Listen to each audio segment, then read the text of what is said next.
This is What Does She Say? I'm Alice, a rising junior from an unknown international school in an unknown city in China. It's glad to see you in this video. In today's video, we're gonna go through the most recent interview we worked on. The interviewee in this volume, let's call Huang, comes from Shanghai and works as an esports player. Even though aged under 20, Huang shows a great interest in receiving our interview and has a lot to say about feminism. Generally speaking, one values females' independence, emphasizing the overall advancements in feminist development in China. One interesting idea one shared in the interview is that while men discriminate against women, women also discriminate against men now. For me, it might be too radical for women to stop discrimination by starting another one answered in the interview. In fact, this mutual discrimination is a widespread phenomenon in Chinese society. People could usually see comments such as "all women want is money" where older men are not trustworthy on the bottom of news reports.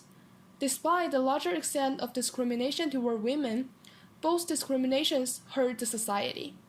I hope that people could just put themselves in others' shoes to consider sexual equality, one concluded.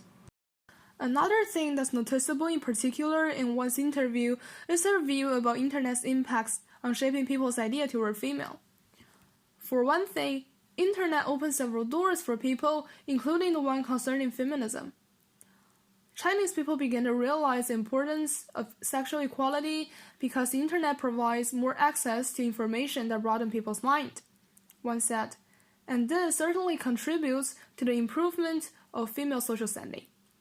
But we have to admit that sexual discrimination still exists, and it's very difficult to uproot this system of thinking, one suggested.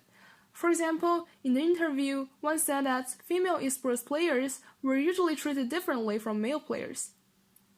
While people tend to be more objective in evaluating male esports players' performances in competitions, they are more likely to underestimate female esports players' abilities in competing in the games. Moreover, one also mentioned the negative effects Internet has brought to the struggle of sexual equality. The opportunities created by mass media for people to freely share their ideas also provide chances for some people to control the direction of public opinion.